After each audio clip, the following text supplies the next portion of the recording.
Don't throw my chest to his chest, all right? Okay.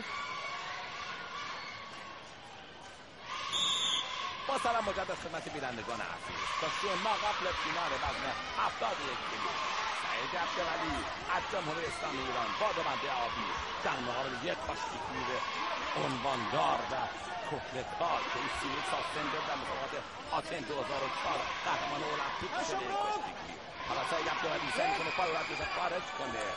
بمب روحیه این سعید عبدولی شجاع و جنگنده، کاری نداره که حریفش قهرمان المپیک شده و دو دوره در مسابقات جهانی 2006 گوانجو و 2007 باکو آذربایجان مدال برنز گرفته. دوره قبل هم سعید عبدولی اینجا یک قطعه می‌دود کوچک کنه و موفق خودش هم قرار می‌گیره. جون جیهان از کره جنوبی یه تیک کوچک میزنه و خودش در قرار میده. درسته مجری فهم بود با صفا بده بدون عکس العمل خاص شد. درسته داوری تا این لحظه البته، اما حکایتی داریم با این کره یا در خاک خودشون اینجا میره برای جاپانی دست و یک لحظه اینجا یک لحظه برای موفق میشه با بالا به پل بزنه سعید عبدولی یک آتش گیری. حالا میره برای دیگه فیتو اجرا میکنه عبدولی، یک بار دیگه فیتوی دوم، دو تا فیتو سوم تمام میشه. تمام ضربه فنی هم میکنه حریف خودشو. میره اینکه ضربه فنی کنه حریف کره خودش قهرمان المپیکو میره اینکه ضربه فنی کنه. همچنان حریف در کمند خودش قرار داره سعید عبدولی. سه فیتوی پی در پی که میتونن 3 4 تا 12 امتیاز بودن. برای بار بعدم فیتو اجرا میکنه. همچنان میتونه که ضربه فنی کنه حریف خودشو و اینجا موفق میشه با ضربه فنی قهرمان المپیکو شکست بده. شکست میده. خسته نباشه دلاور، خدا قوت پهلوان. دلاوری میکنه، بزرگی میکنه سعید عبدولی. قهرمان المپیکو در خانه خودش شکست میده. خسته نباشی پهلوان، خدا قوت دلاور. داور وسط حالا میخوام بیان فیلمو بازبینی کنن. مربیان کره اعتراض میکنن که گلو رو گرفته، در واقع این چنین نبود. حالا اگه بخوام فن دیگه بگیرن دیگه این همون حکایتی که خدمتتون عرض کردم، اما واقعا فیتو درست و میاد صحبت میکنه. آقای طاهرخان یکی از داوران عادل هست و واقعا به این داور اعتقاد دارم. مگر اینکه دیگه هیئت جوری آقای میخائیل کنستانتین که عضو هیئت جوری هست مگر دیگه اعمال نفوذ کنه. نه قبول نمیکنه. درست قبول نمیکنه. ببینیم که قبول میکنن یا نه، ببینیم چیکار خواهند کرد. بله آقای کنستانتین میاد در دخالت میکنه. آقای دکترین نفوذی داره. چند فیتو اجرا کرده. ببینیم حالا اون حکایتی که خدمتتون عرض کردم رو دیدیم که عبدولی حالا باید یک کشتی بگیریم دیگه، اصلا به این چیزا فکر نکنه. همینه دیگه در کره کشتی گرفتن همینه. حریفا 5 تا فیتو ضربه فنی کرد قبول نکردن. یه ضربه هم میزنه کشتیگیر کره یه ضربه هم میزنه. جیهان کشتیگیری که در مسابقات المپیک 2004 آتن قهرمان شده، دو دوران در 2008 و 2009 حضور داشته، اما نهم و دهم شده، 2 تا برنز جهان رو داره و با کلیباری از تجربه 31 سال سن حالا در کشور خودش. حالا سعید عبدولی با او و داور و هیئت جوری و دکتر و همه به جنگه. واقعا چگونه دیگه این ضربه فنی رو نگرفتن. همچنان سعید عبدولی تلاش میکنه که بتونه فنون خودش رو اجرا بذاره. 1 دقیقه و 50 ثانیه از وقت کشتی سپری شده. همچنان دستانش کار میکنه زیر کتان حریف خودش. همون فیتو اول دوم امتیاز رو بدن. 3 فیتو اول 12 امتیاز بود و میتونستن با نتیجه اختلاف 8 امتیاز سعید عبدولی پیروز کنه. حالا یک بار دیگه سعی میکنه کشتیگیر ما رو خاک کنه. جیهان از کره جنوبی ناموفق و نمیتونه کار رو اجرا بذاره. همچنان در صف چاق ببین سعید عبدولی که کار میکنه، اختیاری برای کشتیگیری کنه در نظر نمیگیرن.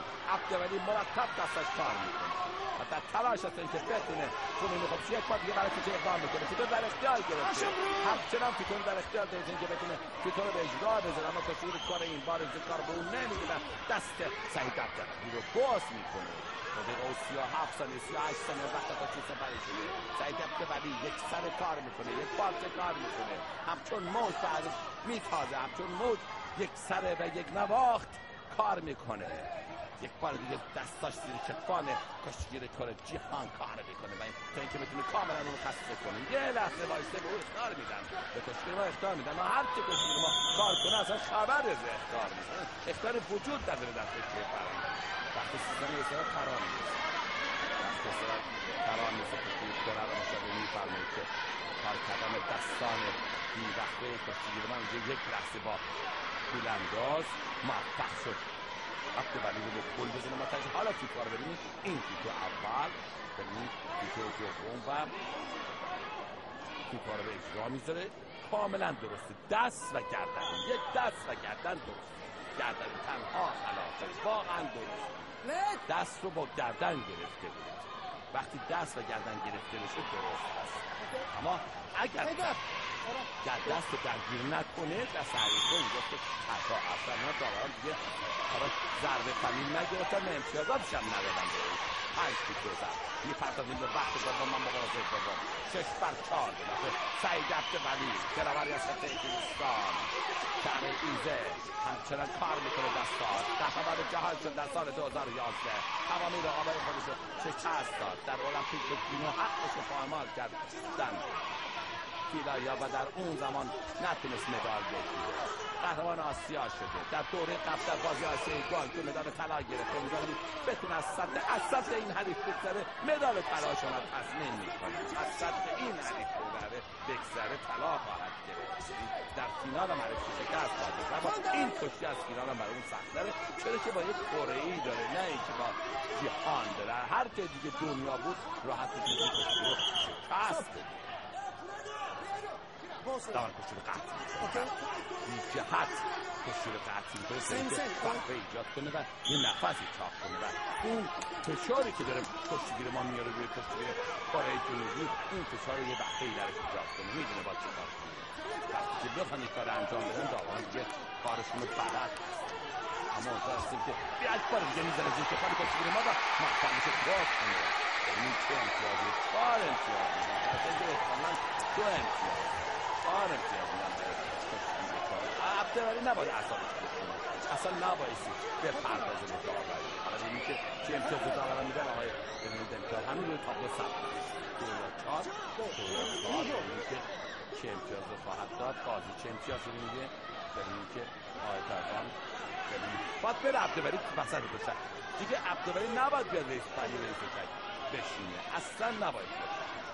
اگر هم قرارش اعتراض کنه مربیان این شعر رو پرتاب کنن. اصلا بابک منظور این شعر رو میدن، شعر رو میدن. ببینید که روی تابلو ثبت نشده، روی تابلو ثبت نشده.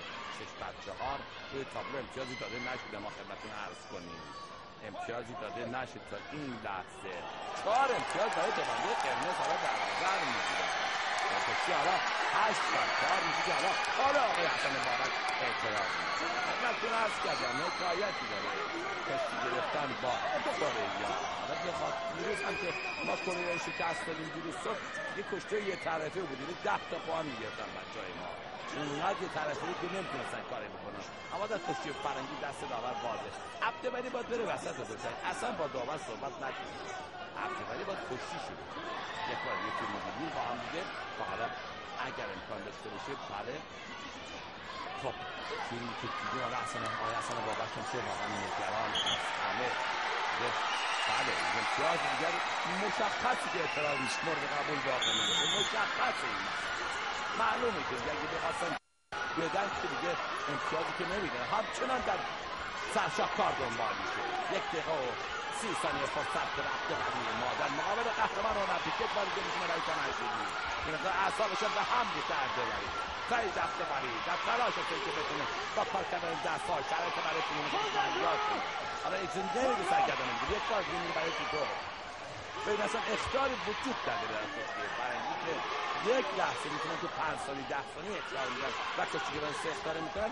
اصلا اختیاری در نظر نمیگیرن داور. اصلا نگاه اختیار وجود نداره. عبدالولی مرتب تغییر میکنه از خودش. میرفت تا اینکه فارغ کنه علی بکنه. میرفت تا اینکه فارغ کنه. حالا تقاضا اختیار میکنه داور تذکر اول رو میدن. چه عجب که تذکر رو دادن. همچنان در کار می‌کنه 5 دقیقه و 5 ثانیه میشه برای کمالگیری تشکیل ما میشه برای کمالگیری مشکلی کار نمیده عبدالولی در تلاش است اینکه بتونه اثری به خودش با کار کردن 10 تا امتیاز بگیره یه فیتو باید بزنه و 4 امتیاز بگیره کار سخت و دشوار است حریف گرگ بارون دیده قهرمان المپیک در سال 2004 کهنه‌کاره 31 سال سن داره تجربه داره در کشور خودش از امتیاز داوری و میزبانی استفاده میکنه ضربه هم میزنه با سر هم ضربه میزنه ناجوان مردانه کشتی میگیره با سر ضربه زد به عمد هم ضربه زد حالا با در خاک بشینه اختار تصدیق طرفاً تصدیق شده اصلا که با سر ضربه شده یه مقدار باید ببینیم که عبدالولی باسی بره و فرد بزنه اصلا به داوری نباید کار داشته مربی و سرپرست و آقای بابک باید داوری کار داشته حالا برای ببینیم که هم هستیم که با دست بذاره پشت سر درست است با دست بذاره پشت سر این مسئله باید ببینیم حالا آقای طاهرخان میگه که مربیان کره هم باید برن سر جاشون بشینن آقای رسول خادم از کنار تشک برون نکات رو میگه و بشین عقب سعی کرد طبق مهارت دست رو بذاره پشت اینجا سعی میکنه که بلند میشه از کار کره اجازه نداد که این بگیره قبل از خود حرکت کرد و داور کار کرد بشه نکم اگر یک بحثه همچنان در تلاش است 15 سال از وقت باقی مونده یک بار دیگه میشینه برای کمالگیری ناموفق سعید عبدالولی یعنی نمیذاره کاری را بهش راه بذاره 5 ثانیه که داره 5 ثانیه دیگه بعیده بتونه میره برای تیتو که وقت تمام و داوری به خودتون گیردیم دیگه من صحبت در مورد داوری نمیکنم خودتون ملاحظه فرمودید که داوری به چه شکلی عبدالولی بایستی بره دیگه کنار داور بیسته وگرنه محرومش میکنم خود بره کنار داور بیسته باید بره کنار داور بیسته اشتباه یا درست باید به رأی داوران احترام بذاره اگر نیسته او هست میشه از مدال برنز هم دور میمونه باید بره به داور و مطیع باشه باید مطیع مقررات باشه عبدالولی درسته که داوران اعمال نفوذ کردن اگر نره عبدالولی بشینه با او رو دیسکوالیفیه خواهند کرد حالا هیئت جوری به اون میگه و عبدالولی بایستی بلند شد جای خودش آقای حسن بابک حالا میاد و او را جای خودش بلند میکنه آقای حسن بابک باید بیاد دخالت کنه و درست است باید بیاد واسطه کنار او و البته خود کره میدونن چه کار کردن که اینقدر آوانتاژ داره مگر نه دیسکوالیفیه شده بود تا الان ما میدونم دیگه مثلا در این حال